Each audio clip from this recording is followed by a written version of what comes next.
AP నుంచి రాజ్యసభకు ముగ్గురు ఎంపిక కానున్నారు. వైసీపీ నుంచి సిట్టింగ్ సభ్యులు ముగ్గురు రాజీనామా చేశారు. అసెంబ్లీలో ఉన్న సంఖ్యాబలం ఆధారంగా 3 స్థానాలు కూటమికి దక్కనున్నాయి. ఆ ముగ్గురి స్థానంలో ఎవరిని ఎంపిక చేయాలనే దానిపైన ఇప్పటికే సూత్రప్రాయంగా నిర్ణయానికి వచ్చినట్లు తెలుస్తోంది. 1 జనసేన, 2 టీడీపీకి దక్కనున్నాయి. ఆ క్రమంలో రాజ్యసభకు వెళ్లేది ఎవరనేది ఆసక్తికరంగా మారింది.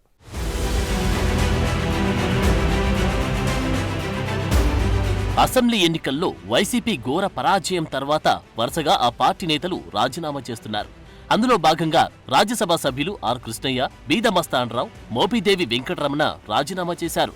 దాంతో రాజ్యసభలో 11 మంది సభ్యులున్న వైసీపీ బలం ప్రస్తుతం 8కి తగ్గిపోయింది.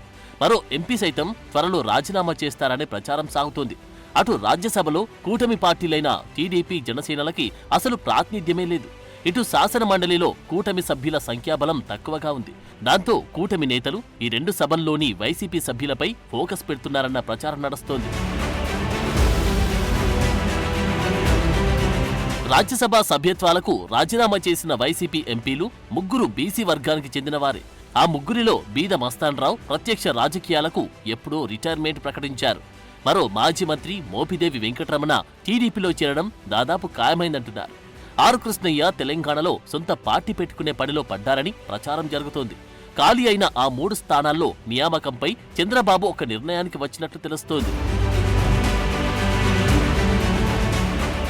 టీడీపీ 2, జనసేనకు 1 స్థానం ఖాయమైందట.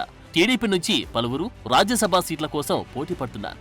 టీడీపీకి దక్కే 2 స్థానాల్లో ఒకటి గుంటూరు మాజీ ఎంపీ గల్లా జయదేవ్కు దక్కుతుందన్న ప్రచారం జరుగుతుంది.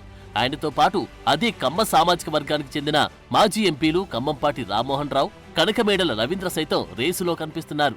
మంత్రివర్గంలో అవకాశం దక్కని క్షత్రియ సామాజిక వర్గానికి చెందిన కేంద్ర మాజీ మంత్రి అశోక్ గజపతిరాజు పేరు సైతం పరిశీలనలో ఉందంటున్నారు. 4వ స్థానం కూడా భర్తీ చేయాల్సి వస్తే ఎస్సీ వర్గానికి ఇస్తారని చెప్తున్నారు.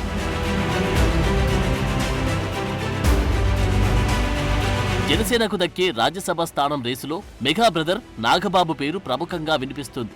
మొన్న జరిగిన ఎన్నికల్లో నాగబాబును అనకాపల్లి నుంచి పోటీ చేయించాలని భావించారు. ఆ స్థానం బీజేపీకి దక్కడంతో నాగబాబు పోటీ నుంచి తప్పుకోవాల్సి వచ్చింది. అందుకే ఇప్పుడు ఆయన పేరు రాజ్యసభ రేసులో ఫోకస్ అవుతుంది. మరి డిప్యూటీ సీఎం పవన్ కళ్యాణ్ నిర్ణయం ఎలా ఉంటుందో చూడాలి.